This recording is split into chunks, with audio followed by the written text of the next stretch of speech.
Think back. Where were you on July 17th, 1969? I remember exactly where I was.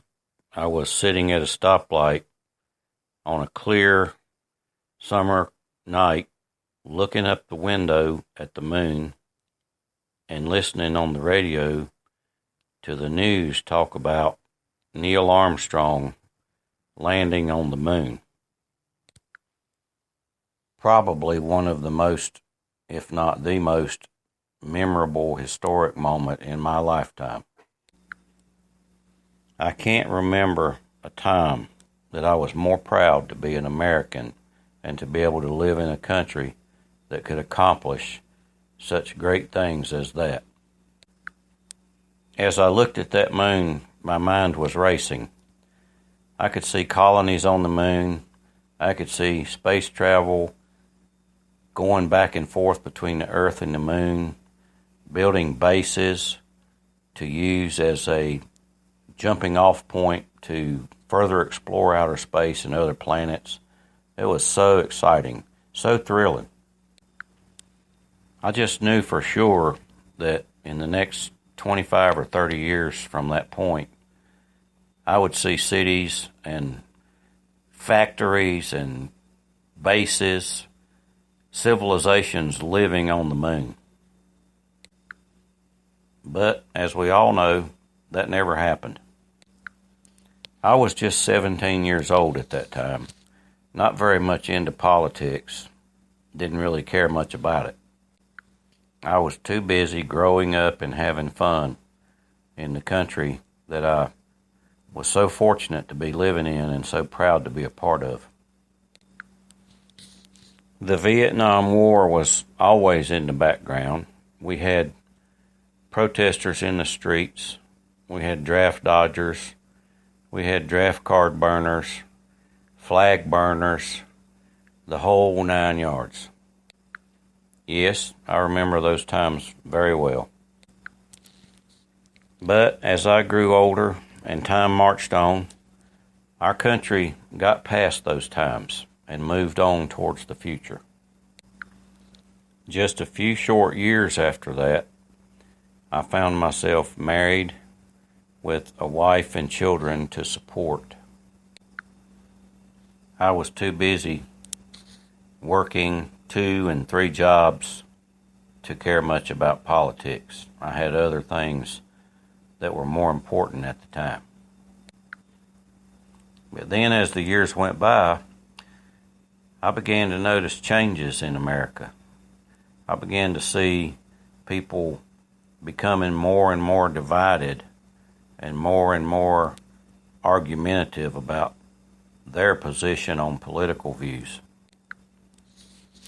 The local and national news became filled with stories about Watergate and the Iran scandal and the hostage scandal. Nixon impeached and resigning. I saw a lot of things changing and changing fast.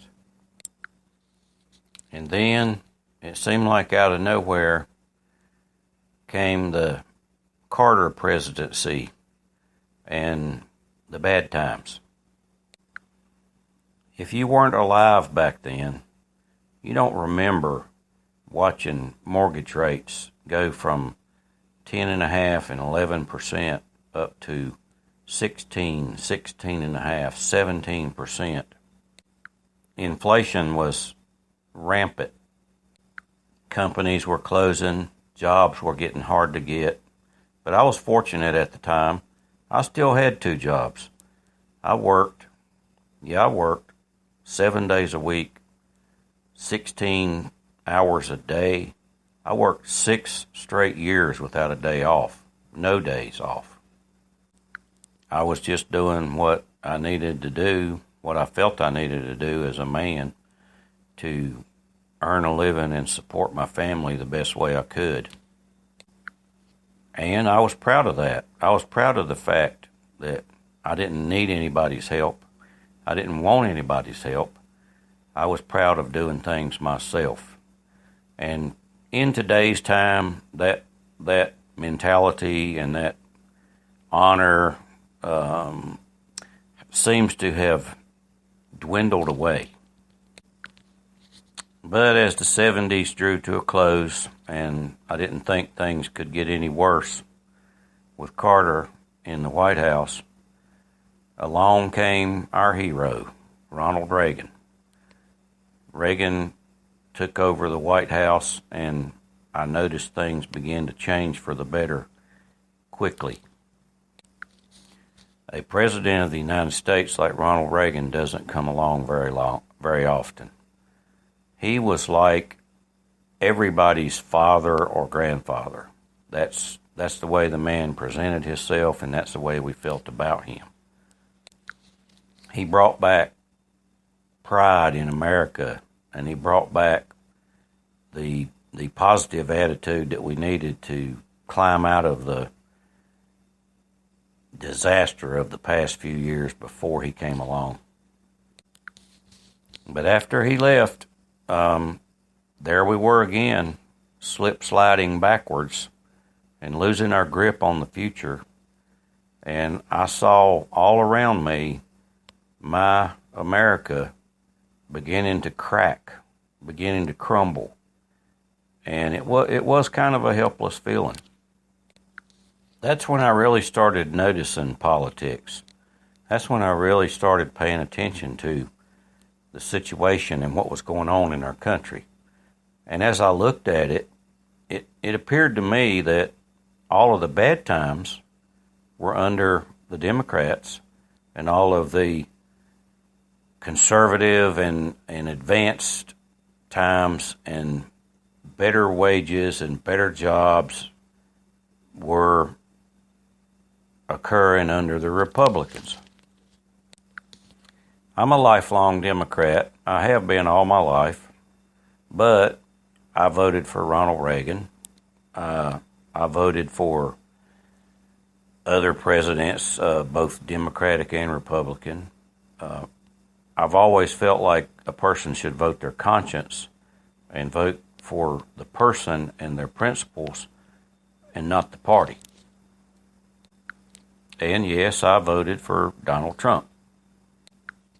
After 8 long years of Obama being in the White House, I was beginning to lose hope.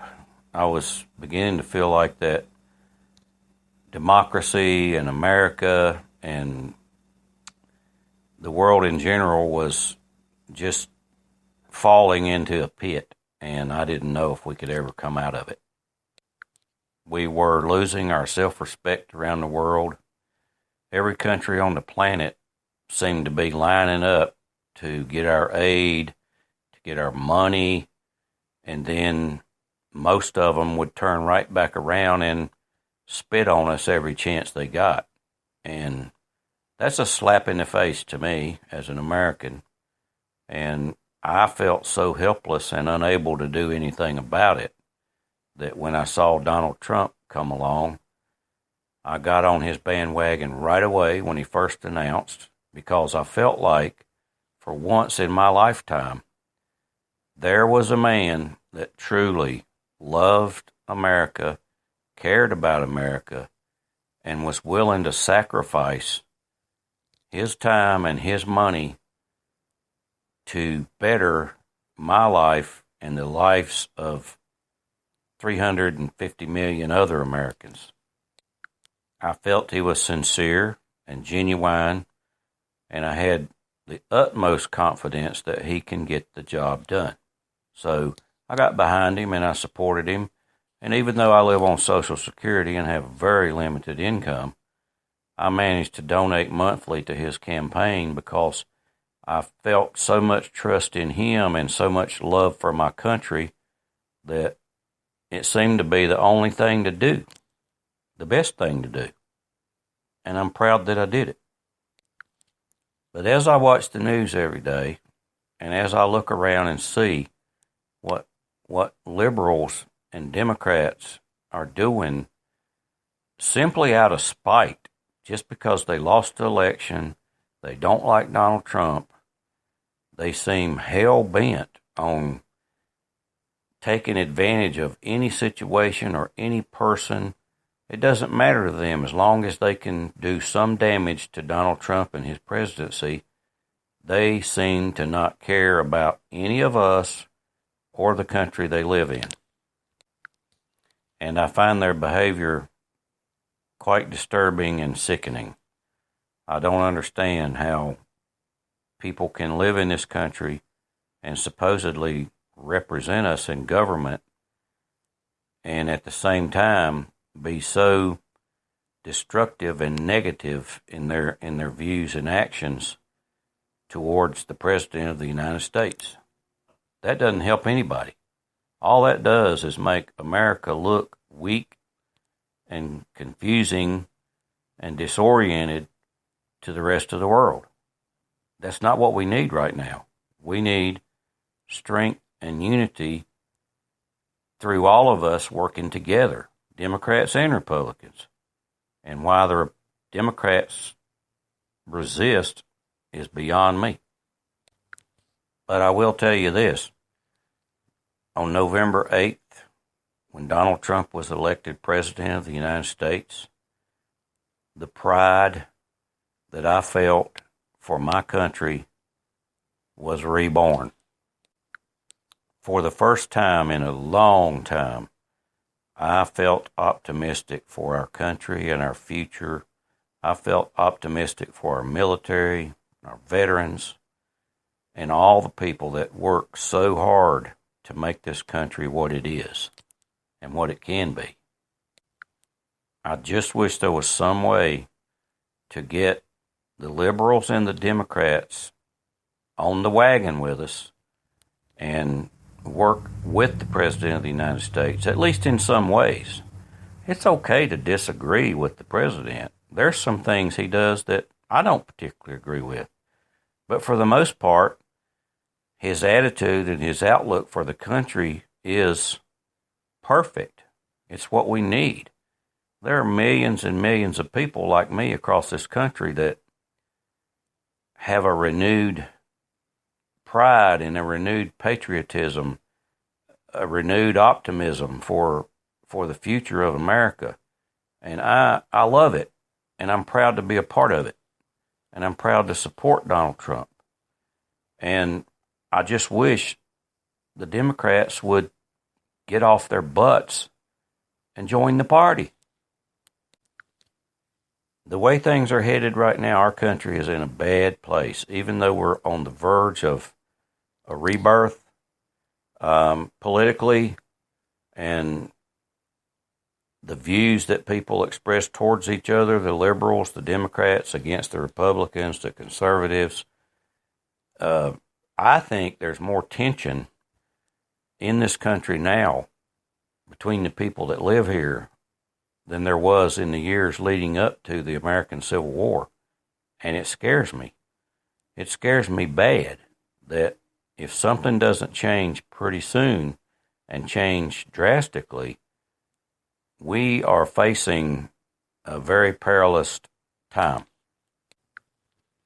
So my message to the snowflakes, the liberals, and the Democrats is pretty simple.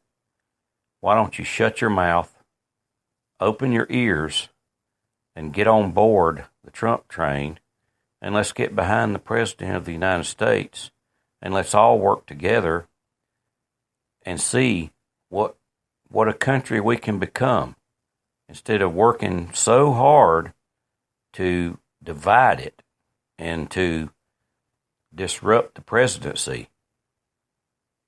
Climb on board, get your tickets, and let's make America great again. Because I have no doubt at all, that under Donald Trump, America will be great again, and America will regain its respect around the world, and we will regain our place as the best and brightest country on the face of the earth.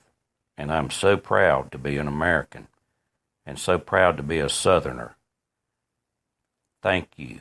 Thank you to all of our veterans who sacrificed for us to have what we have.